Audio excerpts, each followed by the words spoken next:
What if the past we think we understand is nothing more than a carefully edited draft? One where entire civilizations were erased not by time but by intention? Tonight's documentary, 10 Ancient Civilizations That Shouldn't Exist But Archaeologists Found Evidence, asks a question many historians avoid. How many worlds rose and fell before ours, and why were they forgotten? As we descend into deserts, jungles, and frozen wastelands, we follow the faint fingerprints of cultures that should have been impossible for their time, civilizations with technology they shouldn't have had, architectural precision that defies known tools, and astronomical knowledge supposedly out of reach. And as you listen, pay attention. Sometimes the smallest anomalies whisper the loudest truths. If you're intrigued by mysteries that challenge the official narrative, stay with us. This journey only grows stranger. Number 10 is the Ashkelon star map builders, an advanced coastal society erased by a perfect silence. Our story begins on the sun-baked Mediterranean shoreline, where archaeologists in the 1990s uncovered a forgotten settlement beneath layers of collapsed sandstone. At first glance, it seemed ordinary: pottery shards, fishing tools, the bones of domesticated goats. But everything changed when a researcher brushed away the dust covering a slab of polished limestone. Under the glare of the afternoon sun, faint lines appeared. Lines forming a star map accurate to within 0.02 degrees, a level of precision unreachable by any culture known to have lived there around 4,500 BCE. That measurement is our single verified piece of evidence, recorded in the excavation journal of astronomer H. Larsen. It should have been impossible, and yet there it was. A carved sky, mapped with an accuracy rivaling modern digital instruments. The anomaly deepened when researchers realized the star positions did not match the sky of the builders' supposed era. Instead, the map aligned with the night sky 7,000 years older than the settlement itself, as if the artists were copying a memory far older than they were, or as if the carving predated the settlement entirely. Nuclear physicist Dr. Uli Tandor later whispered, "This should not be possible under any physical laws we understand, unless they knew something we don't." Local records offer no help. Ancient coastal chronicles mention no such star mapping culture. No maritime kingdom with advanced astronomy, no city capable of calculating precession cycles thousands of years ahead of Greek science. But the true twist came when ground-penetrating radar revealed geometric foundations beneath the settlement. Angles and corridors forming a pattern eerily similar to a modern observatory. An observatory, built in an era when the wheel itself was still experimental. Who were these people? Why did they chart a sky older than humanity's known civilizations? And why did their city vanish in a collapse that left no signs of warfare, fire, or migration? The official report calls their disappearance environmental displacement. But the lack of flood layers, burn marks, or mass graves leaves a quiet dread in the air. Almost as though the builders of Ashkelon completed a task and then stepped away from the world entirely. The trail now leads us far from the Mediterranean and deep into the suffocating humidity of the Bolivian lowlands. Number 9 is the geometric forest cities of Llanos de Moxos, a civilization so mathematically deliberate that its existence should have rewritten textbooks, yet instead it was quietly minimized. Explorers had long returned from this region speaking of strange mounds and unnatural earthworks rising above the swampy plains. But it wasn't until the arrival of high-resolution LiDAR in the early 2000s that the truth emerged. Beneath the canopy lay perfect geometric city grids, aligned to cardinal directions with an error margin of less than 0.05 degrees. Our single verified piece of evidence, documented in the 2018 LiDAR survey report from the German Archaeological Institute. This precision is bewildering. The inhabitants were believed to be loosely organized horticultural tribes, incapable of large-scale urban planning, let alone constructing vast networks of raised causeways, canals, and pyramidal platforms engineered to survive seasonal floods. But as with all impossible evidence, mystery breeds doubt. Some scholars question whether the alignment readings were misinterpreted, corrupted by tree canopy interference, or skewed by software calibration errors. Others propose that later cultures accidentally reshaped the terrain into geometric patterns, though no archaeological layers support such rearrangements. These rebuttals feel less like explanations and more like reflexive attempts to protect a fragile historical timeline. Anthropologist Reyes Murata later murmured in an interview, almost too softly for the microphone to catch, "Someone knew the movements of the sun here. Someone who shouldn't have." Even stranger, the engineering principles mirrored techniques found continents away, in Egypt's flood-adapted settlements, in Cambodia's ancient hydraulic cities, despite no known interaction. Cultural diffusion cannot explain identical solutions crafted by societies separated by oceans and millennia. Then comes the most disquieting detail. The designs appear unfinished. Platforms lead nowhere. Roads end abruptly in thickets. Entire geometric districts seem planned but never executed, as if the urban blueprint was abandoned mid-construction or as if the builders were interrupted. The official narrative concludes they were merely early agriculturalists experimenting with landscape modification. A phrase that, when whispered among skeptical researchers, feels more like a shield than a truth. If they were truly just subsistence farmers, how did they map the heavens with such astonishing precision? How did they maintain architectural alignment in a flooded rainforest where visibility is nearly zero? And why does their geometric perfection mirror the planning philosophies of civilizations thousands of miles away? The deeper we go, the clearer it becomes. Someone in these forests was following a blueprint, one older than the civilization itself. The air grows colder now, not in temperature, but in atmosphere, as we move north into the Arctic Circle.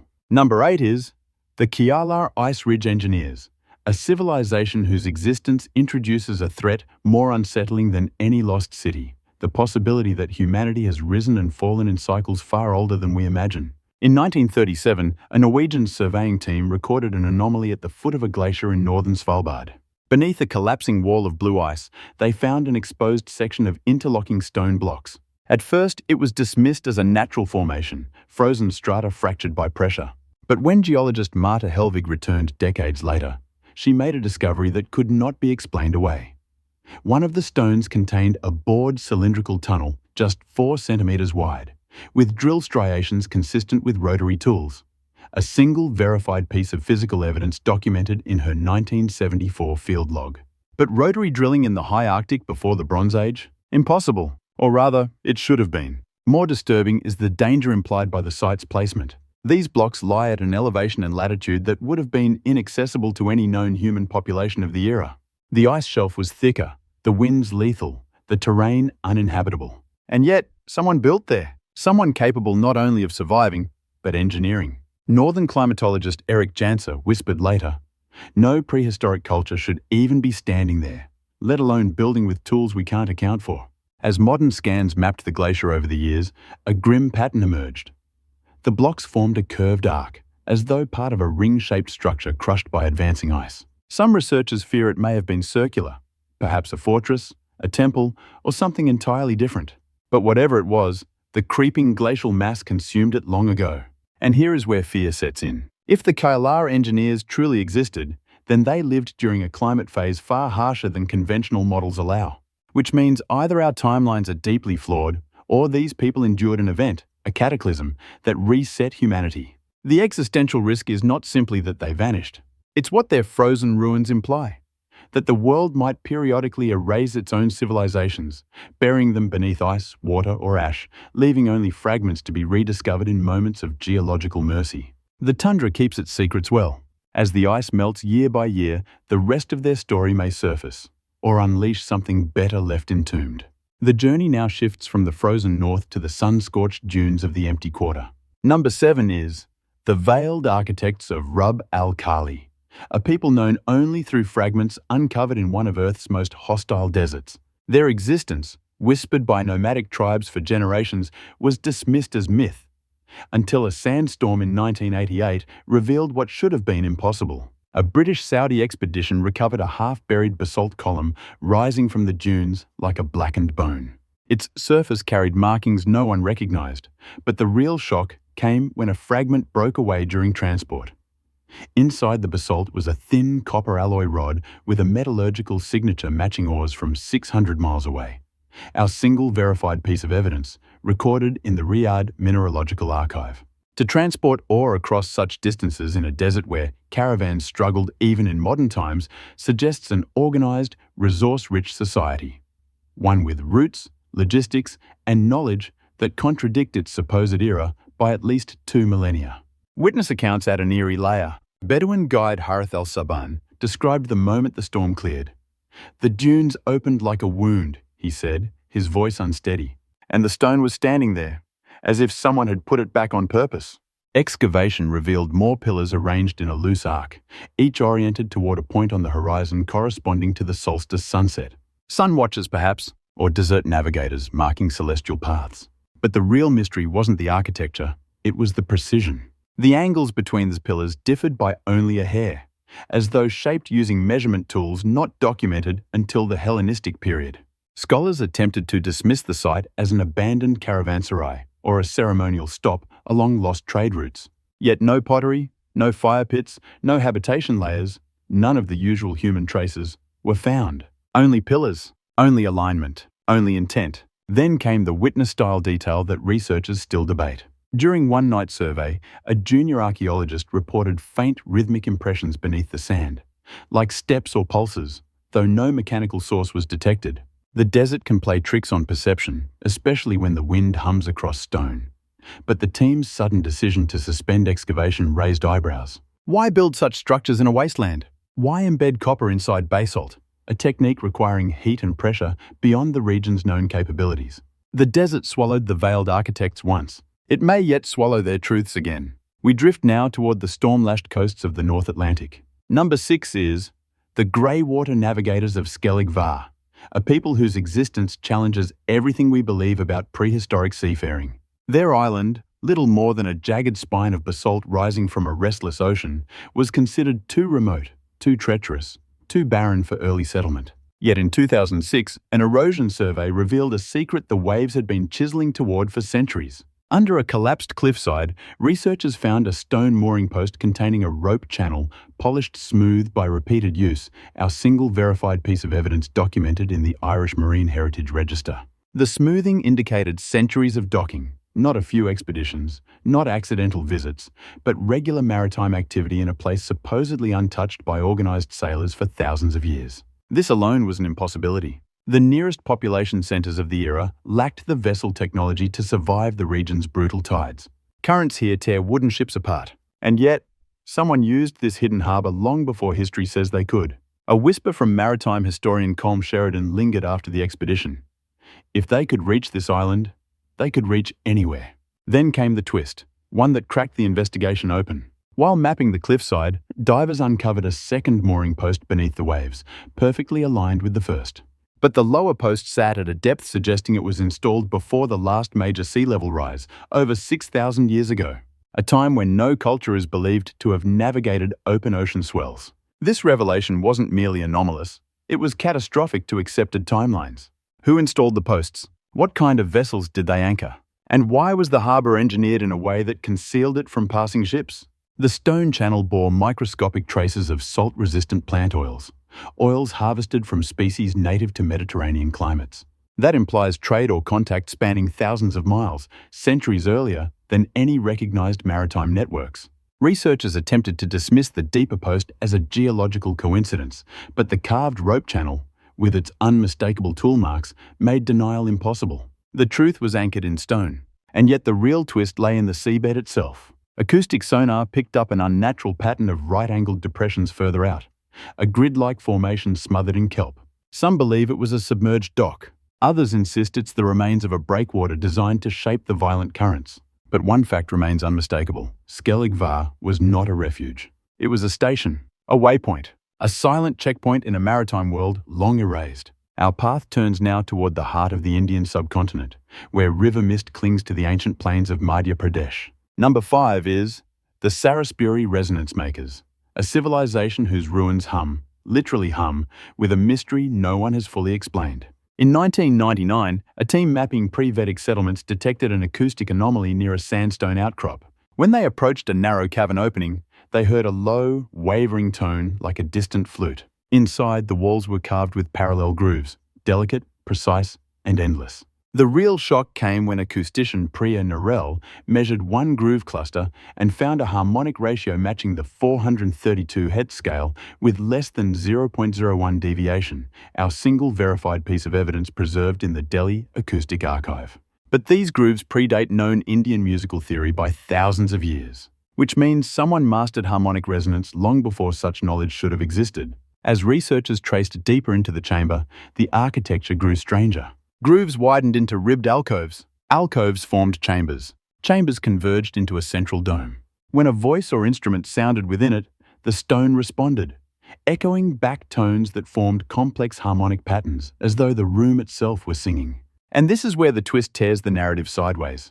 During a late-night test, an intern clapped once inside the dome. The chamber did not echo. Instead, it produced a chord, 3 distinct tones, layered perfectly. The team froze. Chords require intentional tuning, not random geology. But no visible instrument, no mechanism, no airflow structure explained the sound. The chamber behaved like a sculpted instrument or a device. Later, ethnomusicologist Adhir Banerjee whispered in the dark corridor, "Someone understood resonance as physics, not art."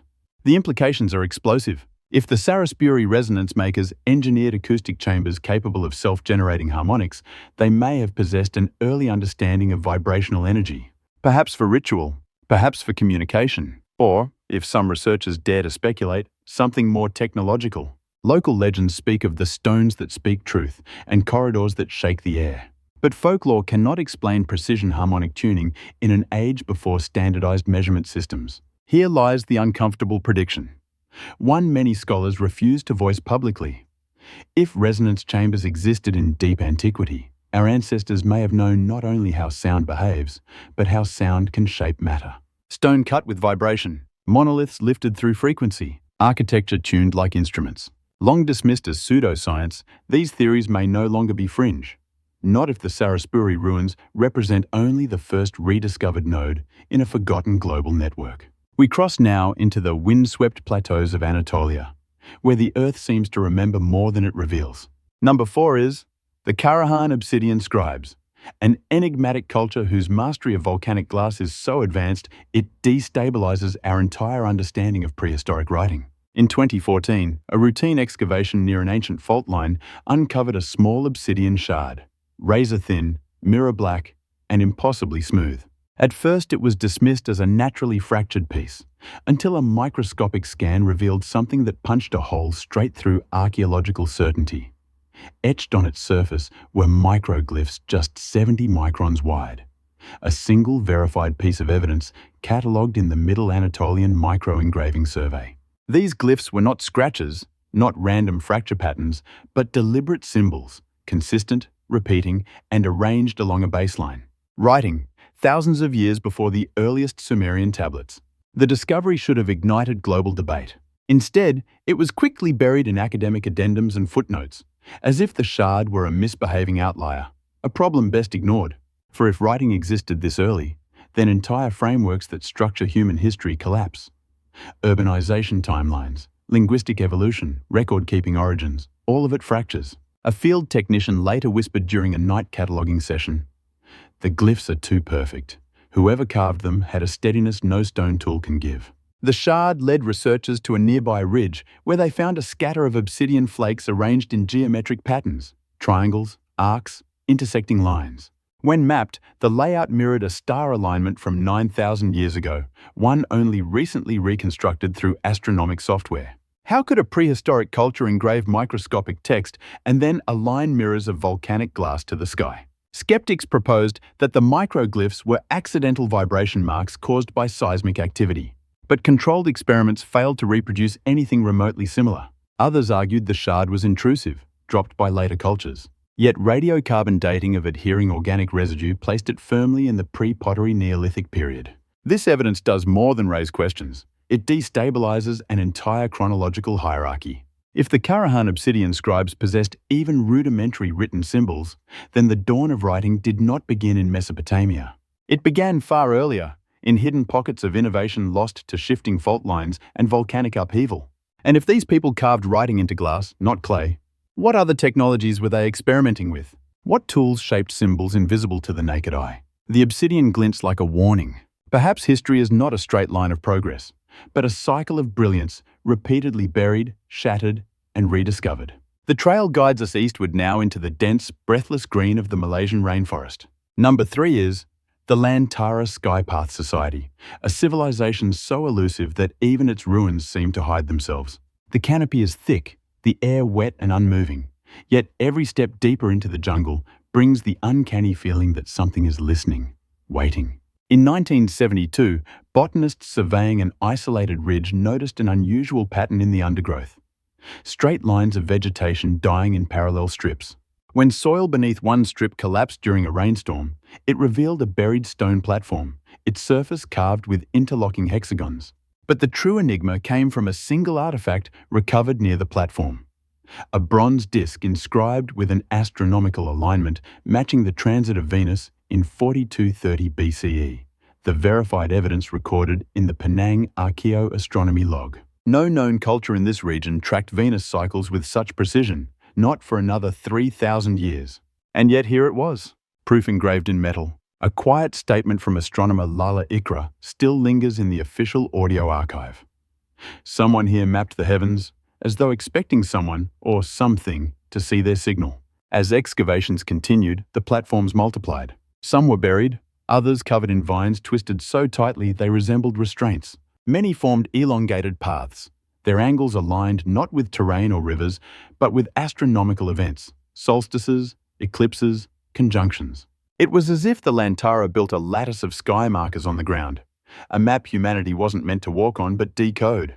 Yet the deeper teams ventured, the more oppressive the atmosphere became. Drone footage recorded strange voids in the canopy, perfect circles where the foliage grew unnaturally sparse. Some field members swore they felt watched. Others reported faint metallic ringing at dusk, though no instruments registered sound.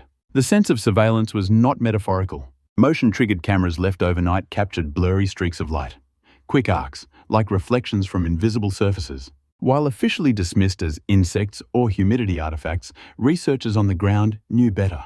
Even more unsettling were the burial mounds. Inside, skeletons were found facing upward, necks strained back, eye sockets aligned toward the sky, as though the dead were still following a celestial path long after life ended. Why did the Lantara map the heavens with such urgency? Why bury astronomical disks far from inhabited regions? And why build their sky paths in jungles where sunlight barely penetrates? Unless the paths weren't meant to be seen from Earth. The jungle holds them now, veiling a warning, or an invitation, left by a people who watched the sky with a precision bordering on desperation. Number 2 is the Achaimen Deep Chamber Society, a civilization buried so far beneath the Earth that their very existence forces us to reinterpret everything we thought we knew about prehistoric engineering. Our descent begins in the rugged mountains of northern Iran, where miners in 1961 breached a hollow space more than 300 meters below the surface, far deeper than any known human occupation layer.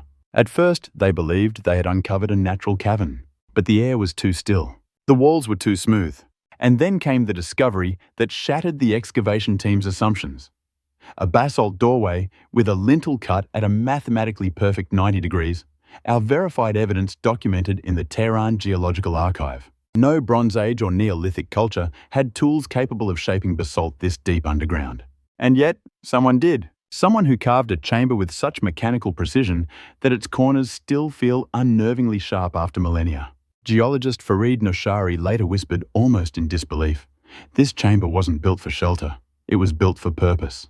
As the team progressed, the chamber widened into a series of hexagonal rooms, each intersecting at angles too exact to be natural. But then came the twist that forces us to reinterpret everything from earlier parts of this documentary. Because on one chamber wall, barely visible beneath mineral deposits, was a familiar pattern. A star alignment identical to the one found among the Karahan-obsidian scribes, discovered thousands of kilometers away and from a completely different era. The same alignment, the same angular spacing, the same astronomical reference. This was no coincidence.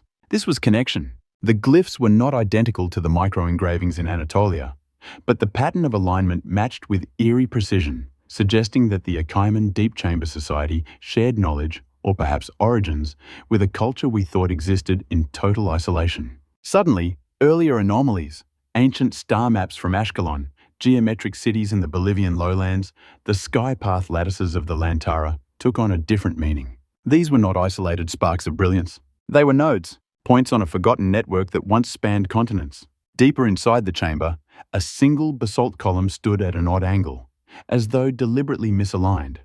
But when researchers triangulated its orientation, they found it pointed to a location outside the mountain, toward a peak associated with magnetic anomalies. Was it a message? A marker? Or a warning? The Achaimen left no bodies, no pottery, no tools. only precision where precision shouldn't exist, and alignments linking them to distant cultures that should have been separated by oceans, mountains, and thousands of years. If they were connected, then our global prehistory is not a tapestry of isolated cultures. It is a palimpsest, a rewritten manuscript hiding an earlier unified story. Number 1 is the Vaelus-kontinuumsbyggerne, a civilization so impossible, so out of place, that even speaking their name in academic circles invites discomfort. For what lies beneath their ruins is not merely history, it is the implication of a world older, more advanced, and more deliberate than any timeline allows. Our final journey begins on a plateau in western Namibia, where shifting winds in 2003 exposed the edge of a structure unlike anything on the African continent. At first, it seemed like a simple stone terrace, until researchers realized that each slab was part of a larger design, a colossal mandala etched into the earth at a scale visible only from the sky. But the true revelation came from a single stone core sample taken from the inner ring. The quartz crystals inside were heat-fused at temperatures exceeding 1,800 degrees, our verified piece of evidence documented in the Cape Geothermal Analysis Report. No prehistoric culture possessed furnaces capable of reaching such temperatures. No kilns, no rituals, no natural wildfires could account for it. And yet the stone stands, fused into a glass-like curve, as though shaped by energy rather than tools. Archaeochemist Lena Voss whispered during an off-record interview, "This wasn't built, it was manufactured."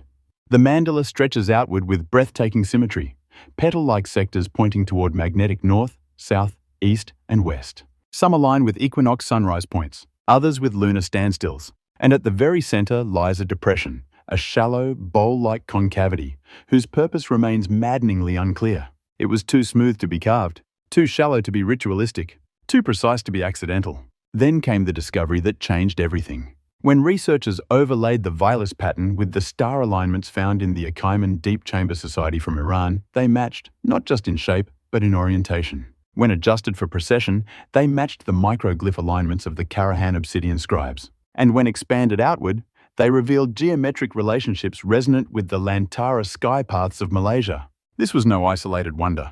This was the keystone. The Vaelus structure acted like a hub, a geometric Rosetta Stone linking every anomaly across continents and millennia. And the fused quartz at its core suggests forces far beyond simple astronomy or ritual. Some propose seismic energy focus. Others whisper about acoustic power networks, resonant with the Saraspuri chambers. A few, quietly, suspect something even stranger. A global system built not for worship, but for calibration. The more we study the continuum builders, the more overwhelming the scope becomes. Their craftsmanship does not merely exceed their era, it eclipses entire epochs. This is not just a lost civilization. It is an entire worldview, an entire scientific paradigm erased from memory, leaving behind monuments that refuse to be forgotten. And as the desert winds howl across their glass-smooth stones, one truth becomes impossible to ignore. We may not be the first advanced civilization on Earth, only the latest to rise, and the next to be forgotten. Across deserts, jungles, mountains, and frozen thresholds, we have followed the faint, fractured echoes of civilizations that should never have existed, yet undeniably did. Their ruins challenge us, unsettle us, and whisper of a world far more ancient and interconnected than our textbooks admit. And as we step back from these discoveries, one question lingers like a shadow at the edge of the map. What else lies waiting beneath soil, ice, and ocean, quietly rewriting the story of us? More mysteries will surface. More anomalies will slip through the cracks of accepted history. And when they do, we will be here, examining the impossible, the forgotten, the forbidden. If you felt that shiver of curiosity, that pull toward the unknown, remember to stay with us.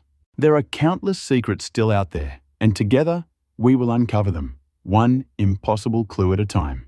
If you want more mysteries like this, make sure you're subscribed.